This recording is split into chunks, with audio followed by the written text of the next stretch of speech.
I'm meeting again with Gary Klein, licensed clinical social worker. And those of you that have seen other videos we've made know that Gary's been here to talk about cluster B, some of the other problems with personality disorders. And so we're going to talk about today borderline, antisocial, histrionic, and narcissistic. And this is a language translator I came up with. So the first part, Eric's going to play the mammal part. It's the person who is dialed in, gets it, has empathy, all of that really good stuff. And then I'm going to do the part of what the cluster B or the reptile actually hears. Now, again, why do we call them reptiles? Is that because we just want to call them names? No, it's because that's the way their brains seem to work. It's stimulus and response, black and white, all or nothing, and they're on top, you're on bottom. Yeah, yeah. If you get in the way, I'm going to crush you. I'm going to destroy you. All right. Sure. So I will start, and I might refer to Gary from time to time, but you know that this is just a placeholder for anybody. Gary, I can see your point. Admit you were wrong. Again, I am always right. I would like to talk about our relationship. Well, you always criticize me. This is one of my favorite ones because with the reptiles, things are either black or they're white. And I'm either all good or I'm all bad. So if I hear something like, well, here, let's talk about this, I've got some questions, that's not all good. So I must be bad, my barriers go up, and I'm going to attack to try to get the other person back down into the box. Gary, could you pay me back for that money I loaned you, or those clothes you borrowed, or that book that you had? Okay, I already paid you. This is one of my favorites because when you say, really, I don't remember, can you tell me where or when? You know, was it cash or a check or euros or whatever? And they say, well, I don't know, I just know that I paid you. In other words, get back in your box, don't bother me. Okay, now I'm going to switch roles now. I'm going to play the reptile, and you're going to interpret. Yes. Okay, all right. Of course I love you. What the reptile means is, I love how you serve my needs, make me look good, give me free sex, and provide me with a steady punching bag. Leave me alone and get back to work. You need me and you own me. Okay, now this is after I've been rude to Gary. This is what I would say. I was only joking. All right, and what that means is, how dare you challenge anything I say? You have feelings and are therefore weak. Weakness should be punished, and I am justified dishing that out back to you. You need me and you own me. So what I should have said, that the tone should have been, I was only joking. So what I did is I just abused you, and then when you took offense. Right.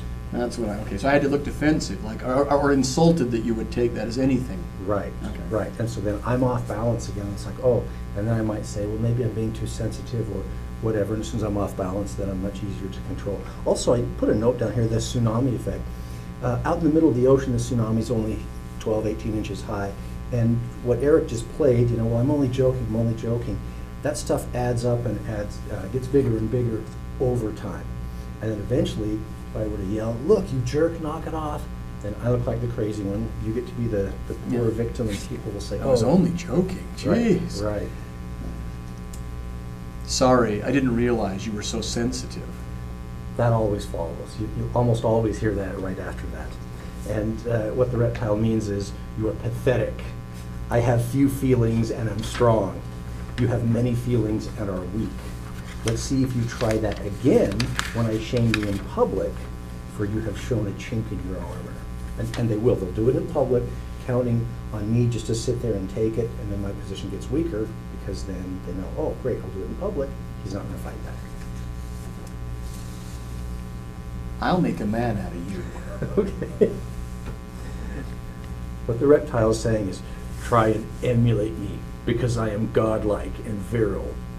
All men should be like me. But if you actually compete with me, I will crush you. I cannot stand competition unless I know I'll be victorious.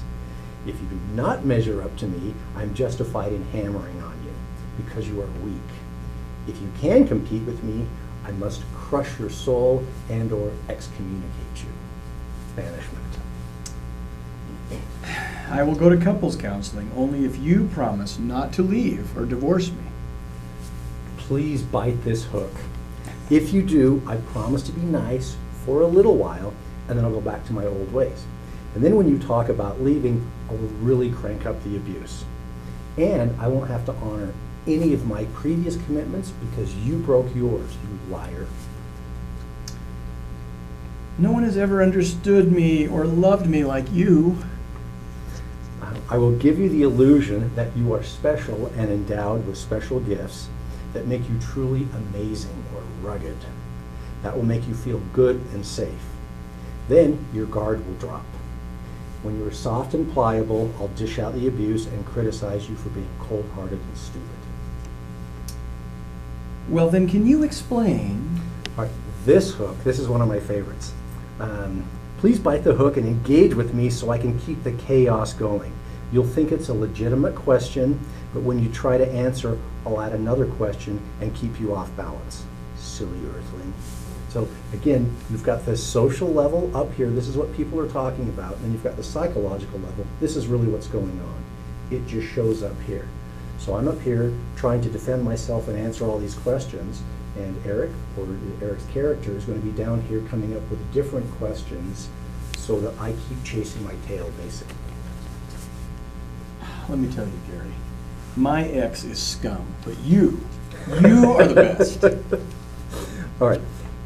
What the reptile is saying is, this is my hero to zero game, and I'm giving you a preview of the teeter-totter you unwittingly climbed on. Next, and then they'll just do the same thing. So they're demeaning their ex, you're next in line, and then it'll be the same thing for the person after, and so on. You go to therapy first, and when you are better, then I will attend. All right. I love this one. If you fall for this, I will always be able to say, you're not healed yet, and that way I never have to go to therapy. After months or years of expensive treatment, I'll say, you must really be messed up if a professional can't even help you. It's pretty diabolical, pretty clever. Yeah. Have you heard these things from your clients? Well, actually, every now and then you do as lawyers. I mean, like and I'm sure you have too. You've had people say, I finally found somebody that understands me, right, and things like that. But and so we can all be manipulated. But I think it's interesting because it plays on your good guy sensibilities. You don't want to be these things, and so they know where to push. Right. They know how to press and apply some pain there, so that you will say, well, gee, I try to be a decent, humble person. If I've done something wrong, let me re-examine. It's just that but there's no sincerity, there's no good faith on the other side. Right. It sure seems like it because they're really good actors and actresses. Yeah, and but there's no genuine feeling underlying it. Like you say, there's just the pure psychological, pure what can I get out of this, no sense of altruism or anything. No. Well, we hope you found that useful, and we will also provide a link so that if people want to pull up the same thing that Gary and I were reading from, you can get that from Gary's website. Is that correct? Yeah. Excellent. Sure.